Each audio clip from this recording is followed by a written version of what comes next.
നമ്മുടെ ശ്രമങ്ങൾ പരാജയപ്പെട്ടേക്കാം, പക്ഷേ ശ്രമിക്കാൻ നമ്മൾ പരാജയപ്പെടരുത്. നമ്മളെ നമ്മളെക്കാൾ സ്നേഹിക്കാൻ കഴിയുന്ന ആരും ഈ ലോകത്തില്ല. So trust yourself. Self love is important. നമ്മൾ കണ്ടുമുട്ടുന്ന മനുഷ്യരിൽ നിന്നൊക്കെ നമുക്ക് പലതും പഠിക്കാനുണ്ടാവും. അറ്റ്ലീസ്റ്റ് അവരെ പോലെ നമ്മൾ ആവരുത് എന്നെങ്കിലും. ആളുകൾ എപ്പോഴും അവരോടുള്ള നിങ്ങളുടെ മനോഭാവത്തിലെ മാറ്റം ശ്രദ്ധിക്കും. പക്ഷേ അവരുടെ പെരുമാറ്റമാണ് നിങ്ങളെ മാറ്റിയതെന്ന് അവർ ഒരിക്കലും തിരിച്ചറിയില്ല. നിങ്ങളുടെ പിന്നിൽ നിന്ന് കുറ്റം പറയുന്നവരെ നിങ്ങൾ ശ്രദ്ധിക്കേണ്ട. അവർക്ക് നിങ്ങളുടെ വിജയത്തോടുള്ള അസൂയയാണ്. നിന്നെ ഒരുപാട് സ്നേഹിക്കുന്നു എന്ന് വാക്കുകളിൽ മാത്രം ഒതുക്കരുത്. നിങ്ങളിൽ നിന്ന് അത് ഓപ്പോസിറ്റുള്ള ആൾ അനുഭവിച്ചറിയുമ്പോഴേ അതുകൊണ്ട് കാര്യമുള്ളൂ. നമ്മെ ചതിച്ചവർക്കുള്ള മറുപടി കാലം കൊടുത്തിരിക്കും. നിങ്ങൾ അതിനെക്കുറിച്ച് ചിന്തിക്കേണ്ടതില്ല. നിങ്ങളെ മനസ്സിലാക്കാത്തവരെ വീണ്ടും പറഞ്ഞു ബോധിപ്പിക്കാൻ നിൽക്കേണ്ട.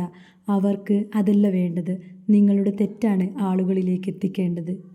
ആവശ്യമില്ലാത്ത ഇടങ്ങളിൽ നിങ്ങൾ പിടിച്ചു നിൽക്കരുത്. നിങ്ങളെ വേണ്ടപ്പെട്ടവരുടെ കൂടെ ജീവിക്കുക. അതിലാണ് സമാധാനം.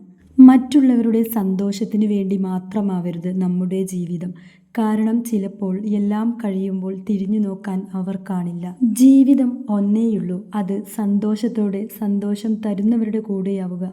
പിന്നീട് ദുഃഖിച്ചിട്ട് കാര്യമില്ല. ആരെയും കൂടുതൽ സ്ഥാനം കൊടുത്ത് സ്നേഹിക്കരുത്. ഒരിക്കൽ അവർ നിങ്ങളെ വഞ്ചിക്കുകയാണ് എന്നറിഞ്ഞാൽ താങ്ങാനാവില്ല.